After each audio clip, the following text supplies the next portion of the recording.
Hi, I'm John Stanley, designer at Criterion Games. Hi, I'm Rob Weil, producer at Criterion Games, and you're about to experience Star Wars Battlefront 2, Starfighter Assault. There's a Star Destroyer dock for repairs of the ship. Take out those defenses. Starfighter Assault is set across all areas of Star Wars. So we've got the prequel trilogy, we've got the new trilogy, and as you can see from Fondor here, we're in the original trilogy. In Starfighter Assault, we've got 24 players, and that's 12 players a side.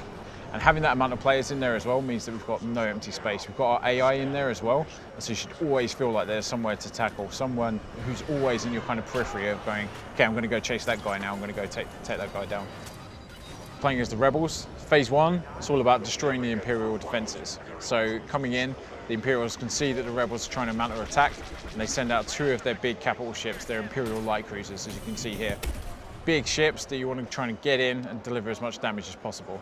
And new to Starfighter Assault is class-based gameplay. We've got our classes here for the Rebels, so you can see we've got our fighter class, which is the X-Wing, and then we've got our interceptor class, which is the A-Wing, and then we've got our bomber class, which is the classic Y-Wing. For each one of our ships, we've got different star cards, and that's all about making it feel like your ship. You're customizing the ship to make it feel exactly like how you want it to. But we'll speak a bit more about that in a minute. Starting out here is the A-Wing coming in. We've got these kind of defensive turrets, these cinder turrets, and so the A-Wing is actually a really good choice for that. You can get in quite quickly, get in between the laser fire of the turrets and take them out.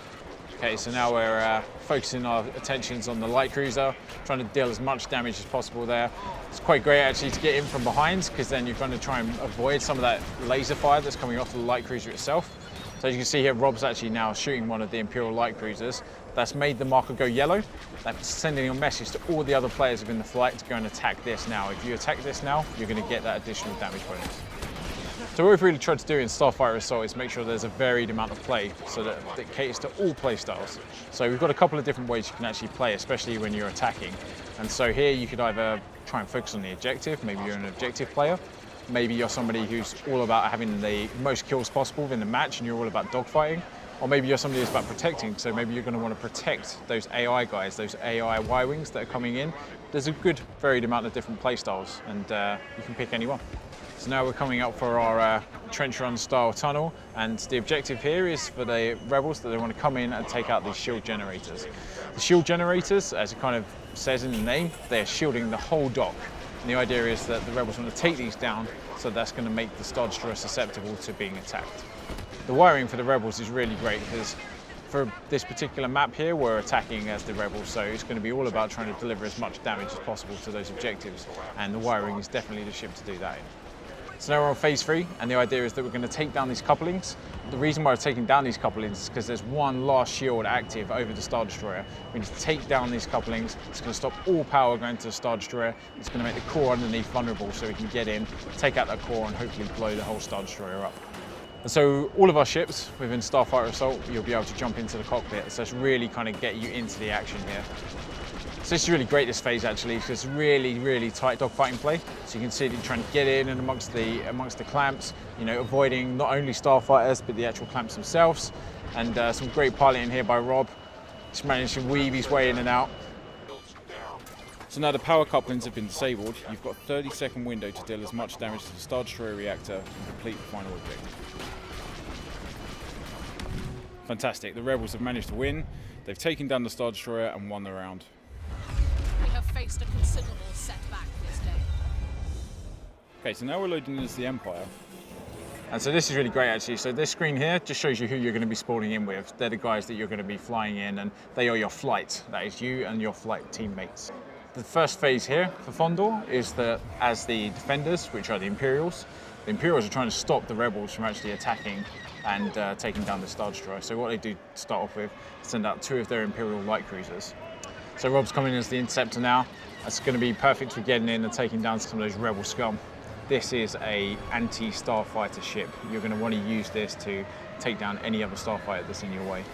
So they're a lot more agile, they're a lot quicker, and because of this, they're going to have a little less health. And so to try and keep the other players in mind, other players in your flight in mind, we always have these little yellow icons which are kind of clamped around the edge of the screen. So at any time you can go in the direction of where your other flight members are, so you can meet up with those guys.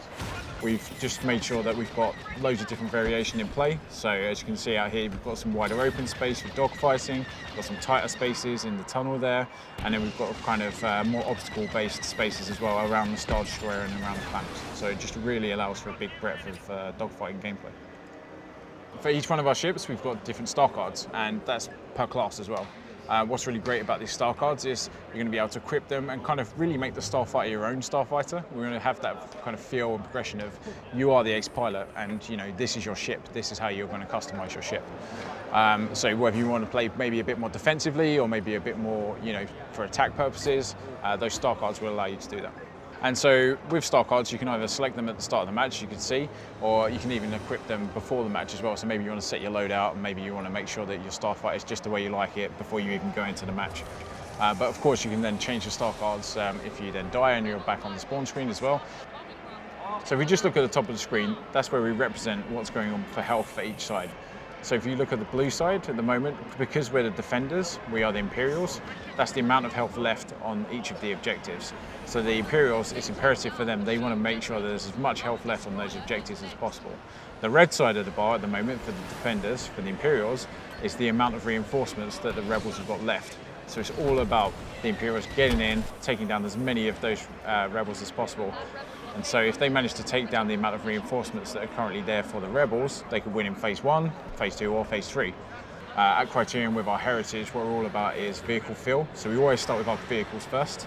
We've actually made sure that our controls reflect the kind of class of ship that you're currently in. And so you can see here as we're in the fighter class, it's going to be quite standard controls. You're going to get in, it's going to be quite easy to maneuver. You know, your speed's going to be pretty much normal. You're going to be able to, your roll rates are going to be kind of normal as well. But then if you were to jump into something like the TIE Interceptor, you're going to be going a bit faster, your turning rate is going to be quicker. It's going to allow you to be more nimble because, you know, you haven't got as much health there, so you're going to be wanting to get in and out quite quickly. And if we go on something more like the bomber class, you're going to be a bit slower and your turn rate is going to be a bit less, but that's amplified by the fact that you've got a fantastic amount of firepower, so you can really actually get in there and take down some of the bigger objectives. Just as in the Galactic Assault, we've also got classic icons such as Boba Fett Slave 1, as you can see here, just entered the scene. And he's got some really great weapons actually, so you can see his seismic charge there, which you can drop, and anyone caught in that radius is going to get obliterated. And he's also got his torpedoes in there as well, and his ion cannon. So the good thing about the hero ships is that they can really change the tide of a match. So you save up your battle points, and your battle points are things that you earn throughout the whole course of the match. Every time you take down somebody or attack an objective, you're earning battle points. Save those up, and you can cash them in and bring in a hero ship into the battle. And this is Darth Maul's scimitar, and so he is a hunter killer for sure. So you can see that we'll be able to cloak and go invisible. What's really great about that is that, you know, breaks all missile locks, anyone trying to target him. And as soon as he comes out of cloak as well, he's going to deliver additional amount of damage with his lasers. And so now we're in as Black One, which is Poe Dameron's ship. And he's got a bunch of abilities which you can use. So you can see down there, he's got his astromech, but that's actually BB-8. So when you fire your ability, when you fire BB-8, you'll be able to hear him talking and actually kind of coming through and saying that he's repairing the ship. So Poe's actually got a great ability as well for L1R1. That's going to ping out a kind of radius, and it's going to tag all of the nearby ships and show them up on the map to everybody so they can go and attack these guys. And then on R1, he's got his proton torpedoes, which are going to be able to deliver some good damage there as well. So probably the most iconic starfighter in Star Wars, we've got the Millennium Falcon, and as piloted by Han and Chewie, which those actual guys are in there piloting the ship in the build. As you can see here from L1, we've got a big speed boost. So, you know, whilst the Millennium Falcon's going to have a great deal of health, it's also going to get targeted quite a lot because it's a really big ship. So you're going to want to get out of those sticky situations with the speed boost. R1, we've got our missiles, we've got our proton torpedoes, so you can fire those out for some great damage. So then if, you use L1 and R1, that's going to use your turret, you know, the classic iconic Millennium Falcon turret. And that's going to automatically track people and fire shots at them to try and take you down if they're on your back. Excellent work. Their assault has failed. Thanks for watching, everyone. Everyone at Criterion just can't wait for you guys to get your hands on this. You can play Starfighter Assault in Star Wars Battlefront 2 out on PlayStation 4 worldwide on the 17th of November. 英雄。